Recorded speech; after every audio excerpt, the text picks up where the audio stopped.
नमस्कार छात्रों, 12वीं कक्षा की युवक भारती का पद्य पाठ विशेष अध्ययन हेतु कनुप्रिया डॉक्टर धर्मवीर भारती जी ने लिखा हुआ यह महाकाव्य है। छात्रों, इससे पहले मेरे चैनल को सब्सक्राइब कीजिए और बेल आइकॉन पर क्लिक कीजिए। इससे मेरे सभी वीडियो का नोटिफिकेशन आपको मिल जाएगा। धर्मवीर भारती जी की कृति कनुप्रिया। कनु अर्थात कृष्ण की प्रिया, राधा की अनुभूतियों की गाथाएं हैं। ऐसा लगता है जैसे धर्मवीर भारती ने नारी के अंतर्मन की एक एक परत खोलकर देखी है। इस रचना में नारी के मन की संवेदनाओं और प्यार के नैसर्गिक सौंदर्य का अप्रतिम चित्रण है। कनुप्रिया कृति हिंदी साहित्य और भारती जी के लिए मील का पत्थर सिद्ध हुई है।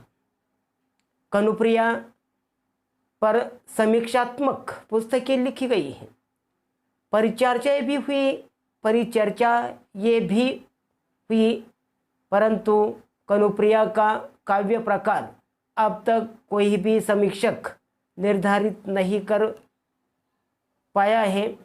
यह पाया है कि यह महाकाव्य है या खंड काव्य है, उसे गीति काव्य रूप से किस काव्य वर्ग के अंतर्गत आती है यह कहना कठिन हो जाता है। यह काव्य 5 भागों में विभाजित किया गया है। भाग नंबर 1 पूर्वराग, नंबर 2 मजरी परिणय, नंबर 3 सृष्टि संकल्प, नंबर 4 इतिहास, नंबर 5 समापन। तो आज हम महाकाव्य का भाग नंबर 4 के बारे में देखेंगे। इससे पहले हम लेखक के परिचय पढ़ते हैं कि कनुप्रिया की विशेष अध्ययन हेतु कनुप्रिया, कनु अर्थात कृष्ण की सखी, कृष्ण की प्रिय राधा, लेखक धर्मवीर भारती जी ने यह काव्य लिखा है। यह नई कविता उसने लिखी है और इससे पहले हम कवि का परिचय पढ़ते हैं। कवि का परिचय। डॉक्टर धर्मवीर भारती जी का जन्म 25 दिसंबर 1926 को उत्तर प्रदेश के इलाहाबाद में हुआ। अपने इलाहाबाद में ही बीए तथा एमए हिंदी साहित्य किया। अपने आचार्य धीरेन्द्र वर्मा के निर्देशन में सिद्ध साहित्य पर शोध प्रबंध लिखा। यह शोध प्रबंध हिंदी साहित्य अनुसंधान के इतिहास में विशेष स्थान रखता है। अपने 1959 तक अध्यापन कार्य किया। पत्रकारिता की ओर झुकाव होने के कारण भारती जी ने मुंबई से प्रकाशित होने वाले टाइम्स ऑफ इंडिया पब्लिकेशन के प्रकाशन धर्मयुग का संपादन कार्य किया, वर्षों तो किया। भारती जी की मृत्यु, धर्मवीर भारती जी की मृत्यु 4 सितंबर 1997 को हुई है। तो लेखक के प्रमुख कृतियाँ हैं गुनाहों का देवता, सूरज का 7वां घोड़ा, यह उनके प्रसिद्ध उपन्यास है। 7 गीत वर्ष, ठंडा लोहा, कनुप्रिया, यह उनका कविता संग्रह है। मुर्दों का गाँव, चांद और टूटे हुए लोग, अस्कर वाइल्ड की कहानियाँ, बंद गली का आखिरी मकान, यह उनका कहानी संग्रह है। नदी प्यासी थी एकांकिका है। अंधा युग सृष्टि का आखिरी आदमी, अंधा युग सृष्टि का आखिरी आदमी, यह उनका काव्य नाटक है। सिद्ध साहित्य साहित्यिक समीक्षा है। एक समीक्षा मानव मूल्य और साहित्य कहानी अकहानी पंचयती, यह उनका निबंध संग्रह है। आदि उनकी प्रमुख कृतियाँ हैं। तो उनकी धर्मवीर भारती जी की जो विशेषताएं हैं, विशेषता है कि आधुनिक काल के रचनाकारों में डॉक्टर धर्मवीर भारती मूर्धन्य साहित्यकार के रूप में प्रतिष्ठित है।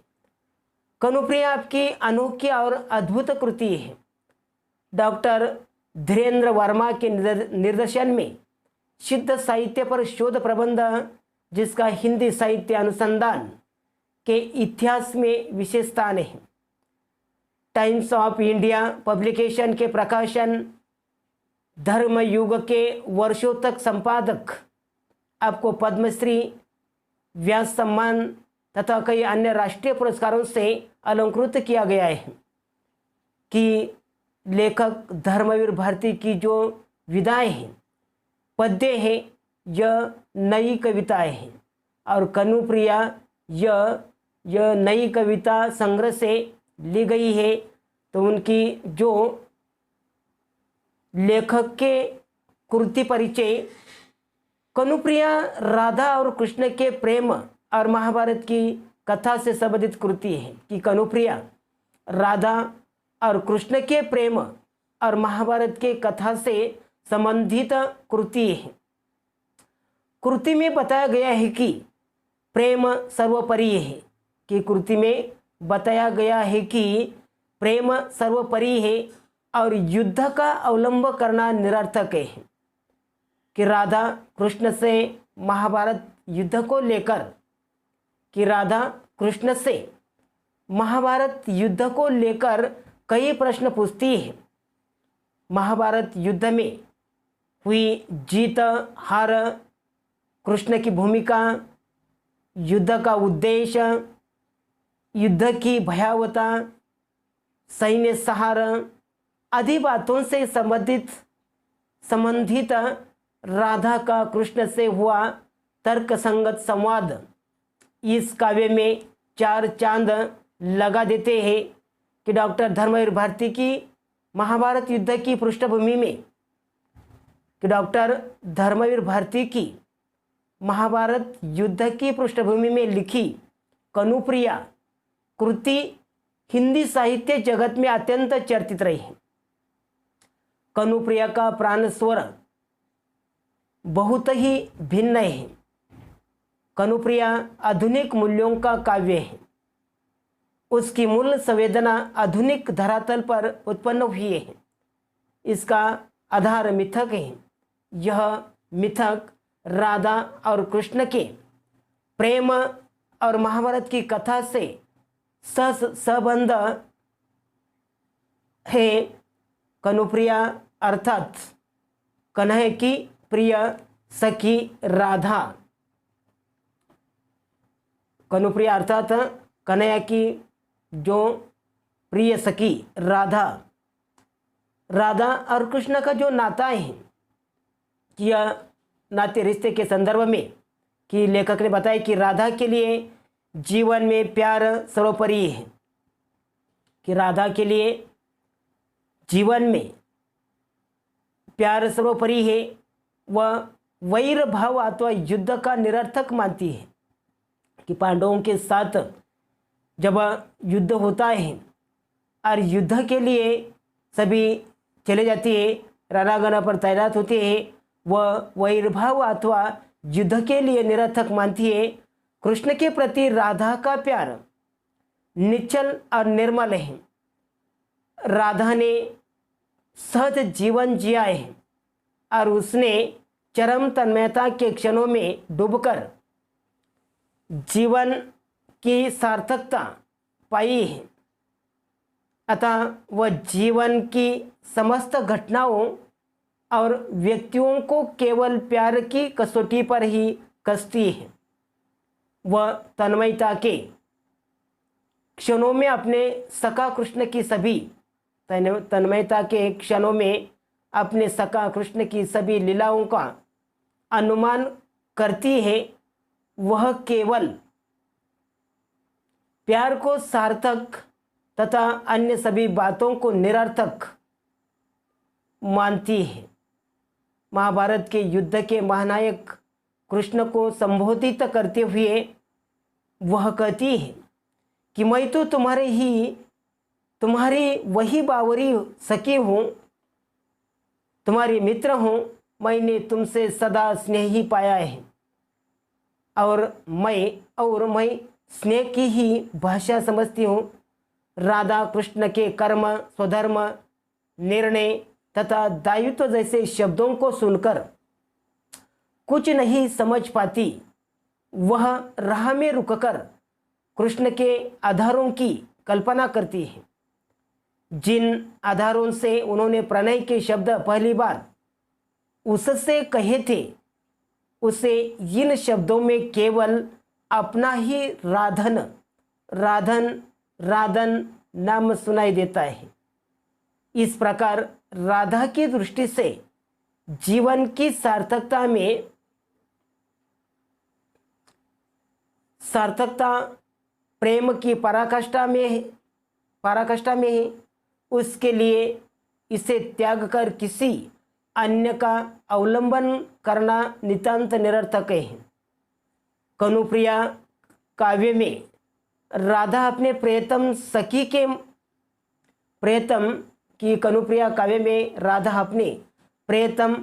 कृष्ण के महाभारत युद्ध के महानायक के रूप में अपने से दूर चले जाने से व्यथित है कि महाभारत युद्ध के महानायक के रूप में अपने से दूर चले जाने से यह राधा व्यथित है। वह इस बात को लेकर तरह तरह की कल्पनाएं करती है कि तरह तरह के विचार कि जब भगवान श्री कृष्ण महाभारत युद्ध में के लिए चले गए और दूर चले जाने के बाद उसी समय राधा अपने मन में तरह तरह के जो बातों को लेकर तरह तरह की कल्पनाएं करती है। कभी अपनी व्यथा व्यक्त करती है तो कभी अपने प्रिय की उपलब्धि पर गर्व करके संतोष कर लेती है। तो देखिए, सेतु मैं सुनो कनु सुनो, क्या मैं सिर्फ एक सेतु या तुम्हारे लिए, कि सुनो कनु सुनो, क्या मैं सिर्फ एक सेतु थी तुम्हारे लिए। लीला भूमि और युद्ध क्षेत्र के अलहंग अंतराल में अब इन सुने शिखरों मृत्यु घाटियों में बने सोने के पतले गुंथे तारों वाला पुल सा निर्जन निरर्थक कांपता सा जहाँ छूट गया मेरा ये सेतु, जिसको जाना था वो चले गया। क्या देखिए यहाँ पंक्तियों में कि सुनो कनु सुनो, क्या मैं सिर्फ एक सेतु थी तुम्हारे लिए। लीला भूमि और युद्ध क्षेत्र के अलंग अंतराल में अब इन सुने शिखरों मृत्यु घाटियों में बने सोने के पतले गुंथे तारों वाले पुल सा निर्जन निरर्थक कांपता सा यहाँ छूट गया मेरा यह सेतु, जिसको जाना था वो चला गया है। कि इस पंक्तियों में कठिन शब्दार्थ है सेतु, पुल, अलंग्य जिसे लांगा या पार न किया जा सके, अंतराल बीच का जिस्म शरीर की इन पंक्तियों के माध्यम से कि राधा कहती है कि हे कनु कृष्ण, नीचे की घाटी से ऊपर के शिखरों पर जिसे जाना था वह चला गया है, लेकिन जाते समय बलि मेरी ही चढ़ी, मेरे ही सिर पर पैर रखकर मेरी बाहों से इतिहास तुम्हें ले गया है। हे कनु, इस लीला क्षेत्र से उठकर युद्ध क्षेत्र तक की अलंघ्य दूरी तय करने के लिए क्या तुमने मुझे ही सेतु बना दिया है? अब इन शिखरों और मृत्यु घाटियों के बीच बने इस सोने के पतले और गुंथे हुए तारों से बने पुल की तरह मेरा ये सेतु रूपी शरीर कांपता हुआ, निर्जन और निरर्थक हो गया है। जिसे जाना था वो चला गया है। यहाँ तक कि आपका समाप्त हो गया। धन्यवाद।